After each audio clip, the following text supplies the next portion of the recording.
Bismillahirrahmanirrahim.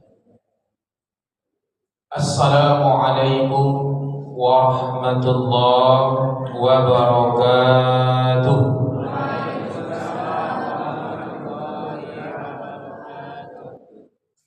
Alhamdulillah, alhamdulillahilladzi arsala rasulahu bil huda wa dinil haqq liyuzhirahu 'ala ad-dini kullihi wa kafa billahi shahida. Asyhadu an la ilaha illallah wahdahu la syarika lah wa nashhadu annaka ya Muhammad ballaghta risalah wa addaital amanah wa kashaftal ghammah wa nasahtal ummah wa laqad jahadta fi sabilillahi bihaqqil jihad.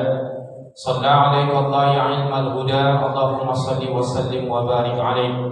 Subhanaka la ilma lana illa ma 'allamtana innaka antal alimul hakim. Rabbi shrah li sadri wa yassir li amri wahlul 'uqdatam min lisani yafqahu qawli.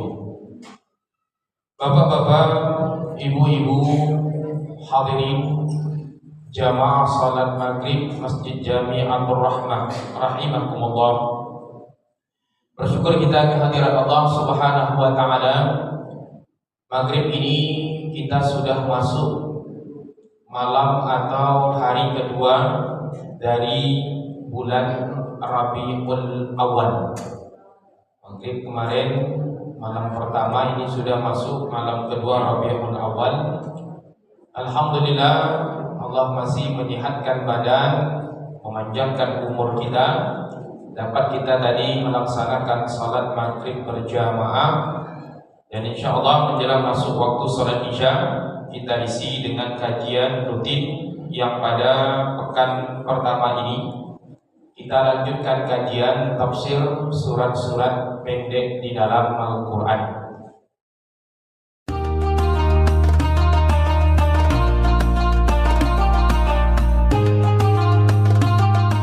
Pada kesempatan maghrib ini, Bapak Ibu sekalian, surat yang akan kita bahas adalah surat yang punya keutamaan luar biasa di dalam Al-Quran.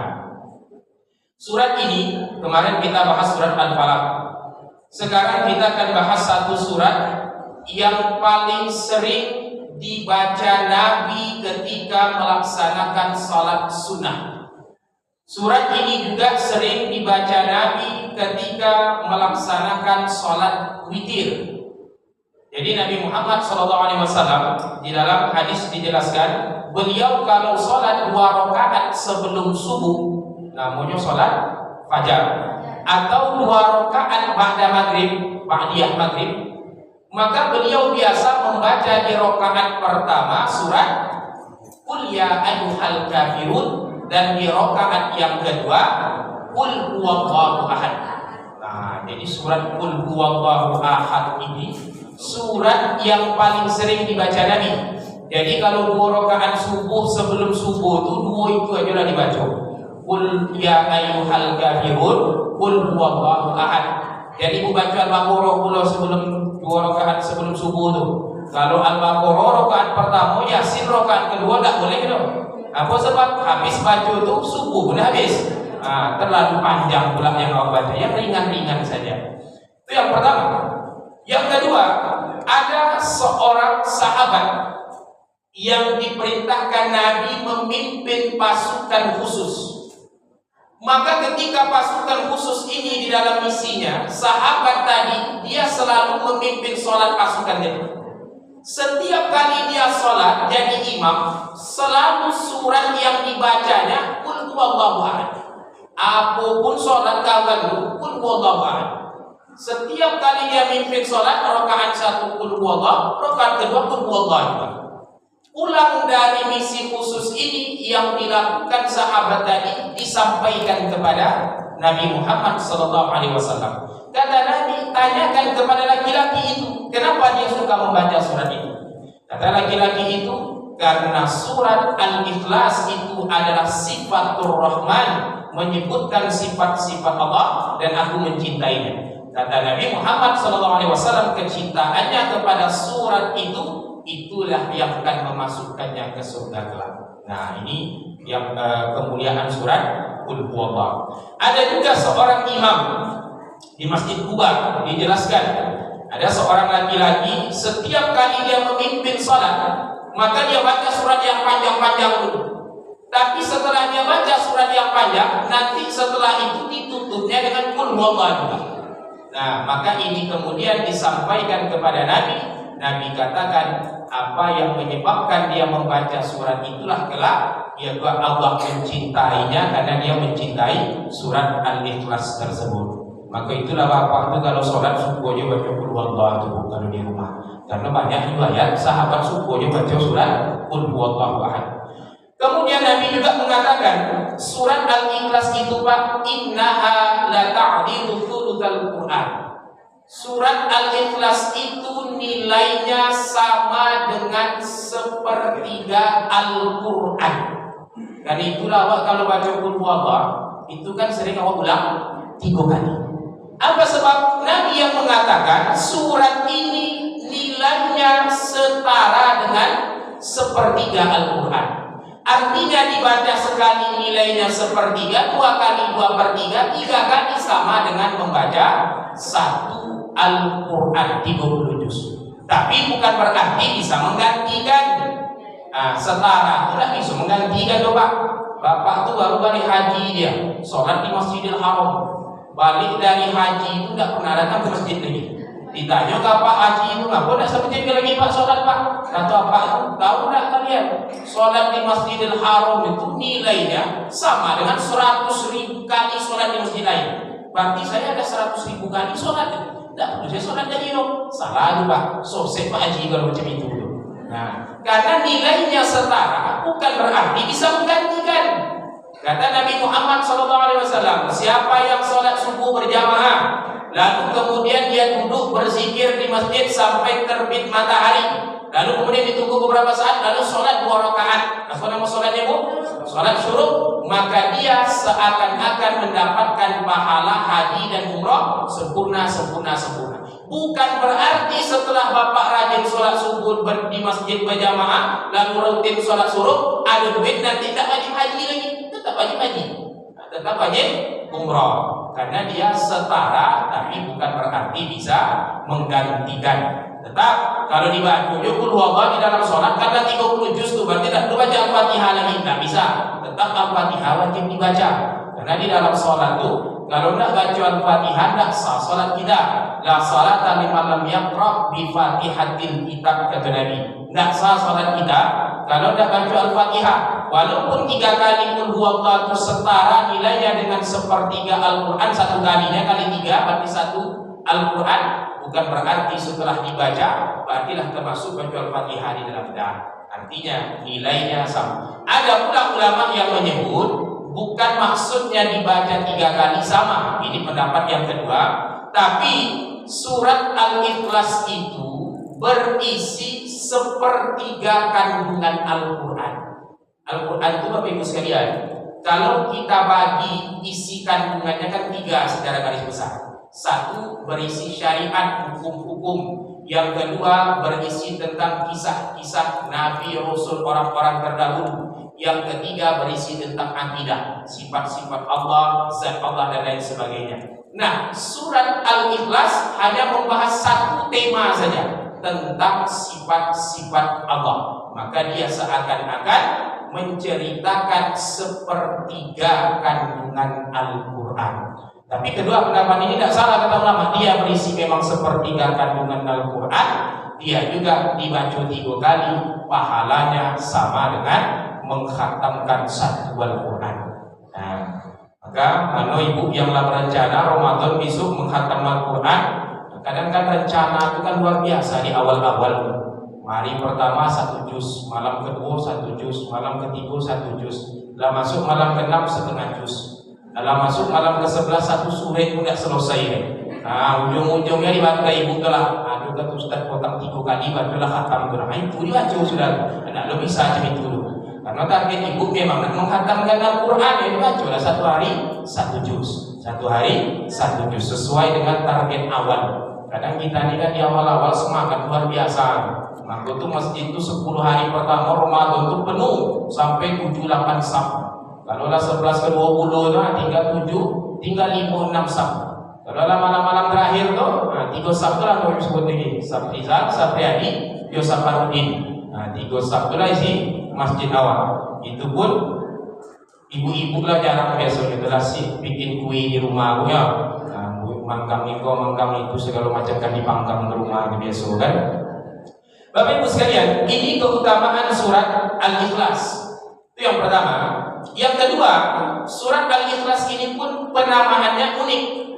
Biasanya nama surat itu ada bunyi salah satu ayat itu yang dijadikan nama. Surat Al-Falaq kan ada bunyi Qul a'udzu birabbil falaq. Surat An-Nas Qul a'udzu birabbin nas.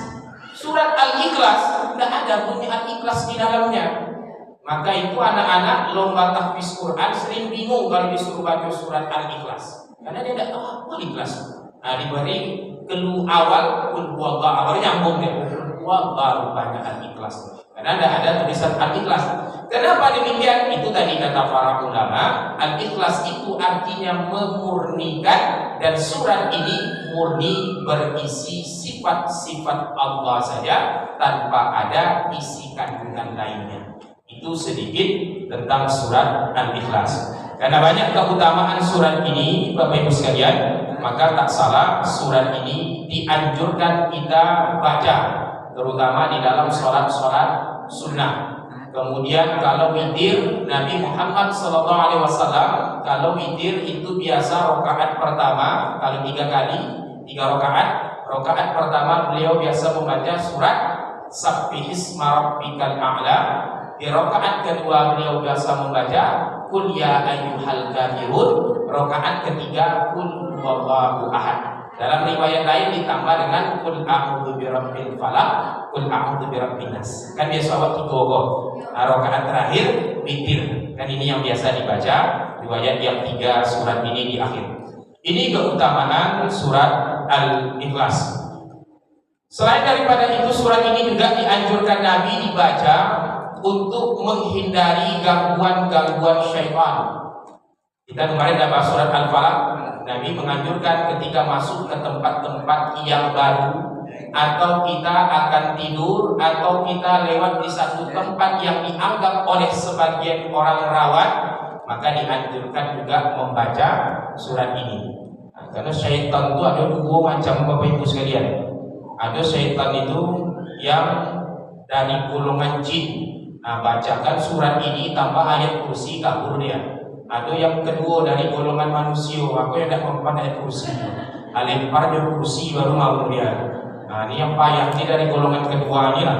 Awak dah elok-elok nak datang ke masjid pengajian maulid Nabi, nak datang ke awal domino je lah. Kan orang benar, kan ada macam itu tu. Ujung-ujung tak jadi apa ya? Ajak main domino awak lagi ke kawan tu. Ujung-ujung tak jadi ke masjid. Itu syaitan je tu. Nah, itu nak mampat dia ayat kursi tu loh. Campaan kursi ke kawan tu. Nah, baru mau biasanya. Maka Bapak Ibu sekalian, itu sedikit tentang keutamaan surat Al-Ikhlas ini. Kita akan coba masuk kepada keterangan tafsir surat. Kita bacakan terlebih dahulu. A'udzubillahi minasyaitonirrajim. Bismillahirrahmanirrahim. Qul huwallahu ahad, Allahus samad, lam yalid wa lam yulad wa lam yakul lahu kufuwan ahad. Pada ayat pertama Allah katakan, Qul, katakan, huwallahu ahad, Allah adalah Tuhan yang ahad. Bapak Ibu sekalian, ada beberapa orang kafir Quraisy datang menemui Nabi. Mereka bertanya, "Hai Muhammad, kau sering menyebut Tuhanmu Allah. Tuhan kami pun Allah."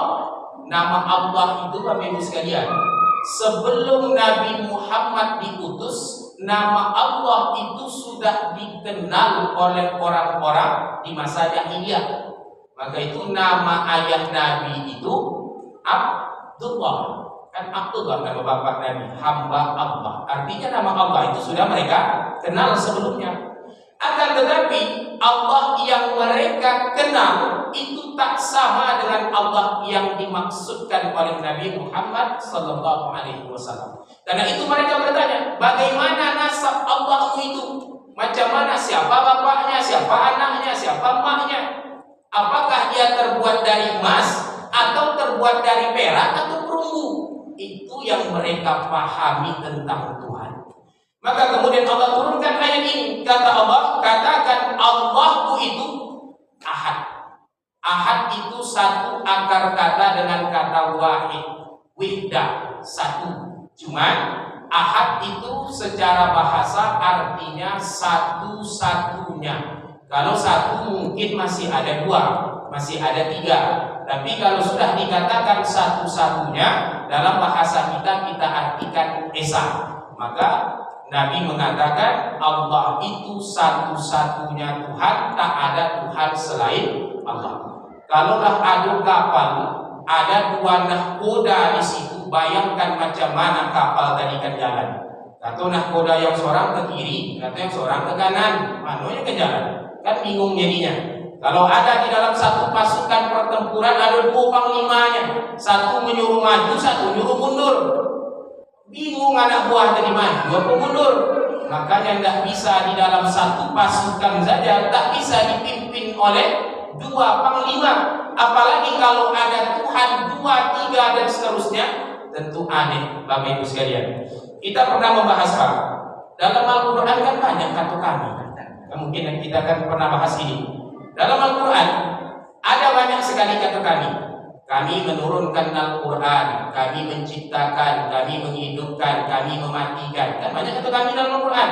Inna anzalnahu fi lailatul qadar. Kami menurunkan Al-Quran di malam Lailatul Qadar. Inna khalaqnal insan, kami menciptakan manusia. Narzuquhum, kami yang memberikan rezeki. Oh kalau begitu banyak berarti Tuhan tu, tidak cie dong, tidak satu berarti Tuhan tu. Karena Allah yang menyebut banyak kata kami dalam Al-Quran.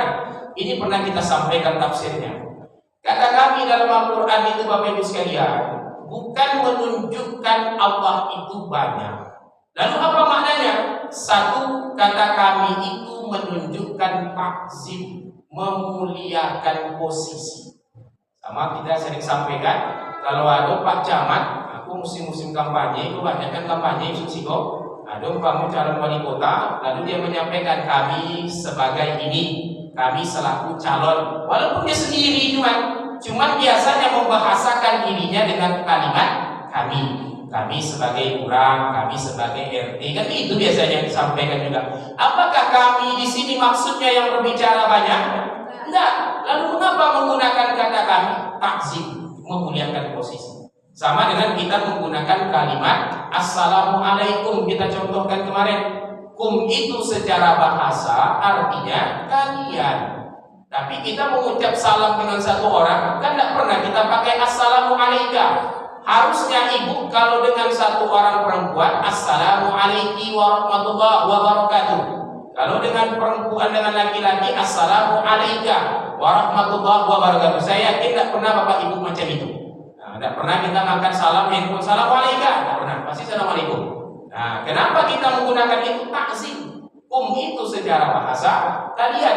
Karena dalam bahasa Arab beda orang, beda domir, beda kata ganti, beda yang domir yang dipakai. Kita akan pernah sampaikan ini. Kalau laki-laki kemarin satu orang anta, kalau perempuan satu orang anti. Kalau bencong apa kemarin? Antu. Nah, kan ada dua tuh Pak anta, jo anti. Ada yang bapak agak lain gaya sedikit antu berarti itu. Nah, tapi kita gunakan antum. Kenapa antum? Takzim, memuliakan. Yang pertama. Yang kedua, kata kami di dalam Al-Quran itu juga menurut sebagian ulama tafsir lain bermakna Allah melakukan itu dengan campur tangan makhluk. Ketika Allah katakan kami menurunkan Al-Quran, yang menurunkan Allah, tapi malaikat Jibril yang menyampaikan. Kami menghidupkan, yang menghidupkan Allah, tapi ada malaikat yang meniupkan ruh. Di dalam hadis Nabi dijelaskan, manusia itu ketika menjadi janin di dalam rahim 40 hari pertama dalam bentuk nutfah cairan. Lalu nanti 40 hari kemudian berubah menjadi alaqah, segumpal darah. Lalu berubah nanti 40 hari pula dalam bentuk mudghah, segumpal daging. Genap 120 hari ditiupkan ruh. Siapa yang meniupkan? Malaikat. Kami menciptakan kata Allah, tapi malaikat yang meniupkan ruh. Kami mematikan, yang mematikan Allah, tapi ada malaikat maut yang mengeksekusi. Nah, Nah, jadi itu makna kami dalam Al-Quran. Tapi dalam hal ibadah, Bapak Ibu sekalian, Allah tak pernah perintahkan kepada kami. Selalu Allah kalau menyuruh sholat, doa kepadaku.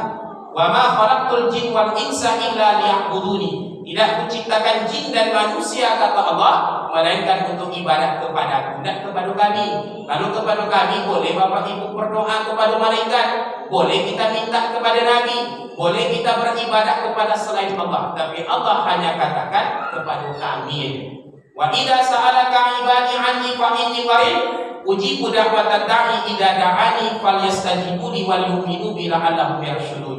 Kalau hamba-hambaku bertanya kepada wahai Muhammad tentang aku, katakan aku dekat, aku menjawab doa mereka apabila mereka berdoa kepadaku, kata Allah, tidak kepada kami. Maka ini arti kata kami. Jadi tetap Allah itu esa satu-satunya Tuhan, tidak ada Tuhan selain Allah. Ini yang Allah gambarkan di dalam surat Al-Ikhlas ini. Yang kedua, Allah katakan Allahus Samad. Allahus Samad itu di dalam tafsir Al-Qurtubi dijelaskan Allah semua makhluk bergantung padanya dan Allah tidak bergantung kepada siapa. Nah, maka Bapak Ibu sekalian, kita harus mengimani ini. Ada satu kaidah di dalam agama Islam itu.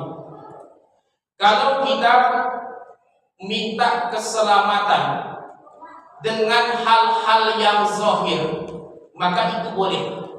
Tapi minta sesuatu, minta keselamatan umpamanya dengan hal-hal yang gaib, harus sesuai dengan tuntunan syariat. Apa contoh? Bapak Ibu naik sepeda motor, biar kepala ini selamat kalau jatuh nanti pakai helm. Boleh tidak pakai helm, Pak? Boleh, untuk keselamatan. Kalau jatuh awak tidak luka kepala. Tapi kalau Bapak Ibu kemana-mana pakai cincin, kalau pakai cincin nih, jangankan terantuk ke aspal, di toko orang pakai pisau, pakai parang pun tak mempan, kebal badan jadinya. Syirik. Karena ini meyakini ada kekuatan gaib yang ada di dalam cincin tadi. Ini aku istilah lupa, khodam. Nah, sehingga dia bisa melindungi kita dari mara bahaya. Orang sakit berobat ya, yang menyehatkan Allah, tapi ikhtiarnya dengan berobat kan zahir, obat tadi kan bisa menghilangkan penyakit. Tetap yang kita yakini yang menyehatkan Allah, tapi Allah perintahkan kita tawakal dulu. Macam mana bentuk tawakal itu? Ikhtiar dulu. Ada seorang laki-laki menemui Nabi, lalu ketika bertemu Nabi, ontanya dibiarkan, dia lepas. Kata Nabi, ngapa kau biarkan ontamu lepas? Kata orang itu, kalau dia ditakdirkan hilang, tidak saya ikat pun hilang juga. Saya ikat pun kalau ditakdirkan hilang, tetap juga hilang. Apa kata Nabi? Ikat dulu ontamu, baru setelah itu tawakal. Artinya ikhtiar dulu, kita berobat, pakai ini, baru setelah itu kita meyakini Allah yang menyelamatkan, Allah yang menyehatkan. Kalau kita salah-salah memahami ayat ini, kacau nih. Aduh, apa itu sebagai angkatan udara namanya. Kawan terjun dari atas pesawat, semua pakai parasut. Apa itu pas disuruh pakai parasut ada usaha lagi. Kan Allah yang menyelamatkan. Kalau Allah tidak menyelamatkan, selamat juga, Wak. Kalau tidak, hanya terjun bebas ke bawah, mati dah sampai ke bawah.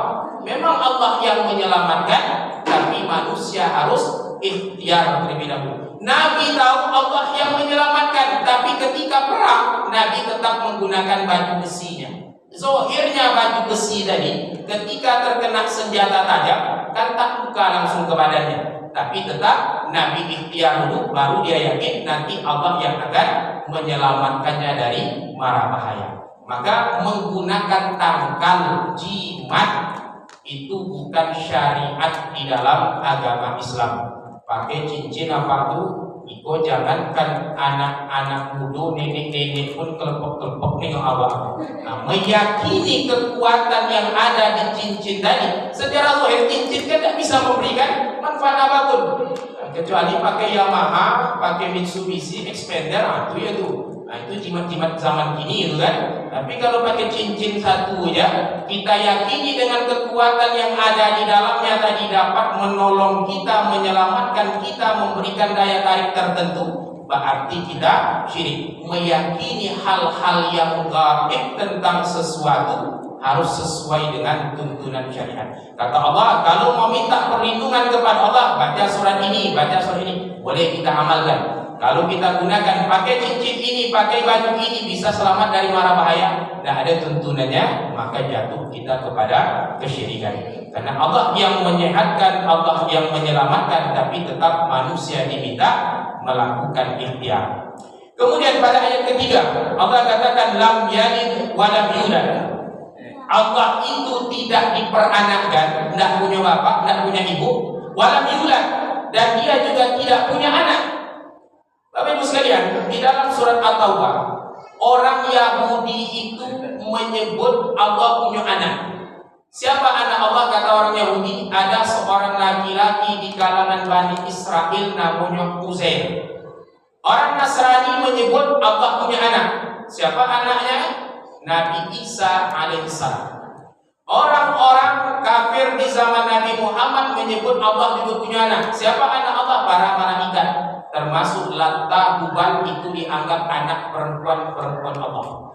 Uzair itu ada seorang laki-laki, Bapak Ibu sekalian, dalam Al-Quran diceritakan Uzair itu seorang laki-laki dari kalangan Bani Israel yang pernah Allah tidurkan 100 tahun namanya. Lalu setelah 100 tahun Allah bangunkan atau Allah wafatkan 100 tahun lalu dihidupkan kembali. Kalau ada dalam surah Al-Kahfi kan ada orang yang pernah dihidupkan 300 tahun. Itu 300 tahun beberapa orang pemuda. Ada lagi laki-laki namanya Uzair. Ada yang menyebut Uzair ini nabi. Dalam Al-Quran itu ada banyak nama yang disebutkan Allah tapi tidak termasuk 25 nabi. Kita kan yang hafal 25 nabi itu pun banyak hafal namanya kan. Nah, selain dari 25 nabi itu sebenarnya nabi itu banyak Bapak Ibu sekalian. Ada 124.000 banyaknya. Rasul itu ada 313. Ada satu riwayat menyebut 315, ada riwayat lain menyebut 300. Dalam Al-Quran sendiri banyak nama-nama surat tapi tidak termasuk ke dalam nama nabi yang 25. Ada surat Luqman. Ada kan surat Luqman? Tapi kan ada nama Nabi Luqman. Ada surat Ali Imran. Tapi tidak ada nama Nabi Imran. Ada surat Maryam, Nabi tak ada nama Maryam. Ada dalam surah Al-Kahfi Raja. Siapa namanya Pak? Raja Zulkarnain disebut di dalam surah Al-Kahfi, tapi tidak ada nama Nabi Zulkarnain. Yang ada dari 25 nabi. Ada Nabi Khidir, tapi tidak juga ada 25 nabi Khidir, termasuk Uzair. Jadi Uzair itu salah satu nabi, tapi tidak termasuk 25 nabi yang wajib kita hafal. Nah, Uzair itu lewat di satu daerah yang hancur lebur. Dalam pikiran Uzair dia berpikir, bagaimana satu hal yang sudah hancur dan binasa bisa Allah kembalikan utuh? Bagaimana manusia nanti yang hancur jadi tanah, yang sudah menjadi tulang belulang bisa Allah bangkitkan? Bagaimana caranya? Akhirnya dalam keadaan bertanya-tanya seperti itu, Uzair pun duduk bersandar di satu pohon, tertidur dia. Berapa lama Allah tidurkan? 100 tahun lamanya Bapak Ibu sekalian.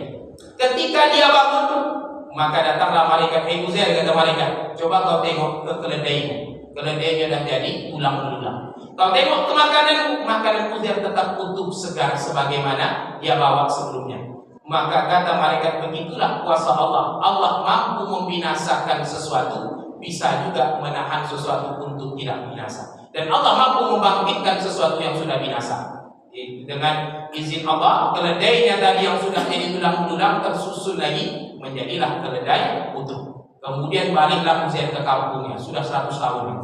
Maka Uzair itu satu-satunya orang di kampungnya yang hafal Taurat penuh. Sehingga kemudian orang menganggap Uzair ini bukan manusia biasa. Nabi Musa pun tak hafal Taurat sepenuhnya, Uzair hafal. Maka dia ini bukan sekedar nabi, pasti ada hubungan khusus dengan Allah. Inilah anak Tuhan. Itu kata orang Yahudi. Maka Uzair diklaim anak Tuhan. Nabi Isa pun diklaim orang Nasrani sebagai anak Tuhan. Apa sebab? Dia punya mak tapi tidak punya bapak. Nah, kalaulah sekedar alasan dia punya mak tidak punya bapak, ada yang lebih hebat daripada Nabi Isa lagi. Siapa kira-kira? Nabi Adam alaihissalam lebih hebat, tidak punya mak, tidak punya bapak. Itu pun dia tidak melalui proses bayi tiba-tiba yang sah. Artinya kalau sekedar tidak punya bapak, lebih hebat Lebih hebat Nabi Musa. Ini pun banyak Maryam nampak ya kan. Ada mak bapak tak jelas mana kan. Nah, ini Maryam tak jelas pula, tapi Bapak Ibu sekalian tak baik pula ya kan. Nah, maka Nabi Isa alaihissalam oleh orang-orang Nasrani dianggap sebagai anak Tuhan. Dan jamaah di dalam beberapa agama mereka menganggap Tuhan punya anak. Kalau semua agama itu kalau Bapak Ibu tonton film itu kan, ini nanti Tuhan punya anak dengan manusia, setengah dewa setengah manusia, Hercules namanya. Nah, ini punya anak pula, Achilles namanya. Semua agama mengklaim Tuhan punya anak di muka bumi. Sedangkan di dalam agama Islam meyakini Allah tidak punya orang tua dan tidak punya anak. Andai Allah punya orang tua, punya mak, punya bapak, punya anak, tentu nanti ada yang akan menyaingi Allah. Tentu ada yang serupa nanti dengan Allah. Allah ingin menafikan sifat itu. Maka Allah menjelaskan dia tidak punya anak dan tidak punya orang tua. Itu makna lam yalid wa lam yulad. Kemudian Bapak Ibu sekalian, di ayat yang keempat yang terakhir Allah katakan walam yakun lahu kufuwan ahad. Allah itu tidak ada yang sekufu. Kufu itu kalau dalam bab nikah ada istilahnya sekufu, selevel. Jadi ada anjuran kalau menikah itu sebisa mungkin cari yang sekufu. Apa sekufu itu ya, kalau awak kayo cari yang sama kayo gitu. Kalau awak sama-sama pendidikan cari yang sama-sama pendidikan. Bukan wajib, cuman anjuran aja. Apa sebab biar nanti di dalam rumah tangga itu tidak saling jatuh menjatuhkan. Awak orang kayo, kawan miskin, nasib miskin kawan tuh sebut-sebut nanti kan diungkit-ungkitnya terus. Itu makna sekufu. Maka Allah katakan lam yakun lahu kufuwan ahad. Tidak ada satupun makhluk di jagat raya ini yang sekufu, yang selevel dengan Allah. Maka Bapak Ibu sekalian, kalau kita meyakini ayat yang keempat ini, maka ketika ada orang yang datang ke pohon, yang datang ke batu, yang datang ke sungai, lalu minta diselamatkan, lalu minta kepada pohon supaya disembuhkan dari penyakit, minta kepada ini supaya tidak dijadikan bencana alam, berarti menganggap ada yang sekufu dengan Allah, ada yang mampu mendatangkan mudarat, ada yang mampu menyelamatkan selain Allah. Awak kan hobi model-model macam itu Bapak Ibu sekalian. Di zaman Khalifah Umar bin Khattab, Sungai Nil itu pernah kering. Lalu ketika Sungai Nil kering, yang menjadi gubernur pada waktu itu di Mesir itu Amr bin As. Amr bin As ketika Sungai Nil kering, ia temuilah para kepala-kepala suku di sepanjang sungai ini. Lalu dia tanya, apakah sungai ini ada sering kering-kering seperti ini? Apa kata orang-orang di sepanjang sungai Nil? Ada. Dalam beberapa tahun itu ada sekali atau dua kali. Lalu apa yang kalian lakukan? Kata mereka, kalau sungai ini kering, kami biasanya cari tumbal. Apa tumbalnya? Kalau yang kami berikan berupa hewan, itu agak lama baru dia kembali airnya mengalir. Tapi kalau mau cepat, kami carilah anak gadis di kampung ini. Kami berikan pakaian terbaik, kami berikan perhiasan, lalu kami tumbalkan ke sungai ini. Besok ngalir air. Itu Amr bin As, kalau macam itu caranya, ini syirik, menganggap ada kekuatan lain selain kekuatan Allah. Maka oleh Amr bin As dikirimkanlah surat kepada Khalifah Umar bin Khattab menceritakan bagaimana kronologi yang terjadi di Sungai Nil. Oleh Khalifah Umar dikirimlah surat, wahai Amr, bacakan suratmu ini di atas Sungai Nil, kata Umar bin Khattab. Maka oleh Amr bin As diambillah surat itu, dibacanya di atas Sungai Nil. Apa bunyi suratnya? Wahai Sungai Nil, kata Umar bin Khattab, kalau kau mengalir karena dirimu sendiri, maka berhentilah mengalir selama-lamanya. Tapi kalau engkau mengalir karena Allahul Jabbar, maka mengalirlah. Dilemparkan oleh Amr bin As surat itu, besok ngalir Sungai Nil itu balik. Takut jin penunggu Sungai Nil itu sama Umar bin Khattab. Itulah hebatnya Umar. Dari suratnya saja tertanda Umar bin Khattab penunggu Sungai Nil, tidak berani menahan Sungai Nil. Nah, kalau Umar bin Khattab itu dalam riwayat, dia lewat satu jalan, ada setan yang kebetulan lewat di situ, setan nyari jalan lain. Awak lewat di satu jalan, setan sebelah sana tadi ngikuti awak sama. Nah, kemudian lawan setan kan. Nah, sebab suawa. Umar bin Khattab takut setan dengannya. Ini karomah Umar. Apa yang dapat kita ambil? Begitulah kadang ketika kita rutin melakukan ritual-ritual itu tadi, memang ngalir sungai itu Bapak Ibu sekalian. Disitulah perangkap syaitan itu. Kan ada sebagian awak kalau tidak dibuat macam itu, tidak mau ngalir sungai ini nanti dibikinlah rutin tradisi budaya jadinya. Diberikan sedekah laut lah namanya, diberikan ini segala macam. Rutin kita lakukan syirik. Menganggap ada kekuatan lain yang memberikan kekayaan, yang memberikan keselamatan, yang mengalirkan sungai tadi selain Allah. Melakukan hal-hal seperti itu Bapak Ibu sekalian harus sesuai tuntunan syariat. Kita ini tidak usah yang jauh-jauh seperti itu, bangun jembatan, bangun apa, pasti ada tumbal. Dulu tinggi bangun jembatan Leton tuh, kepala kerbau tidak dapat, kepala kerbau, kepala berambut dicari. Kan ada musim potong kepala waktu itu Pak. Untuk apa tumbal? Apa sebab? Kalau tidak dibikin tumbal atau tukang bos proyek itu tidak akan kuat jembatan dia. Nah, seakan-akan meyakini ada kekuatan yang mengamankan jembatan itu selain Allah. Kalau tidak ditumbalkan sesuatu, maka roboh dia. Kalau tidak ditumbalkan sesuatu, maka tidak kuat dia. Bangun rumah cari ayam hitam, potong aliri darah. Kalau tidak itu tidak akan kuat rumah ini, huru hara isi dalam nanti panas segala macam kita menganggap. Maka Bapak Ibu sekalian, memang dilakukan itu memang kuat dia. Disitulah perangkap syaitan itu. Seakan-akan dia menolong kita, padahal dia menjerumuskan kita. Ada riwayat lain. Bapak Ibu mungkin pernah dengar riwayat ini. Ada laki-laki buta di zaman Nabi Muhammad, namanya Abdullah bin Ummi Maktum. Abdullah bin Ummi Maktum setiap kali dia ke masjid dia meraba-raba karena matunya butuh. Pada suatu ketika dia buru-buru ke masjid terjatuh akibat matanya tak nampak, meraba-raba tersandung batu terjatuh lagi. Dia pulang ke rumah karena dia jatuh tadi kotor pakaiannya.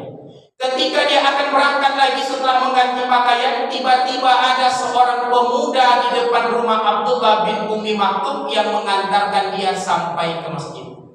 Besoknya ketika dia akan sholat, pemuda ini standby mengantarkan Abdullah sampai ke masjid. Tapi walaupun dia bolak-balik mengantarkan Abdullah bin Ummi Maktum ke masjid, dia tidak pernah ngomong siapa dia. Tentu lalu Abdullah ini merasa penasaran. Siapalah laki-laki yang selalu mengantarkan dia ke masjid? Baik betul orang ini. Kan begitu pikirnya Bapak Ibu sekalian.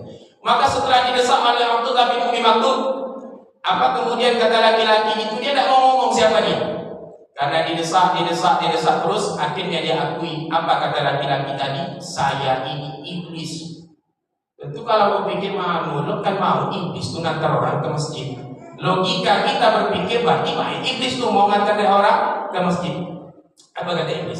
Kenapa kau mengantarkan aku ke masjid?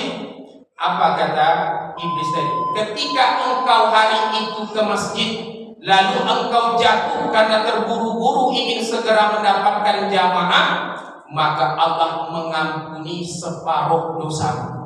Aku khawatir, kata iblis, kalau kau buru-buru lagi datang ke masjid, jatuh kedua kali, diampuni semua dosa-dosamu. Karena itulah aku tuntun kau sampai ke masjid biar tak jatuh. Nah, kalau jatuh habis dosa-dosamu, aku yang rugi. Nah, seakan-akan dia menolong, padahal justru ingin menjerumuskan kita. Sama lah tadi, kita bikin sembahan ini saja, seakan-akan iblis menolong, kuat kokoh, dapat hasil segala macam. Tapi justru disitulah sebenarnya dia ingin menyesatkan kita dengan ritual-ritual tertentu yang kita menganggap ada yang sekufu dengan Allah, yang sama kekuatan mendatangkan keselamatan, mendatangkan kekayaan dan lain sebagainya.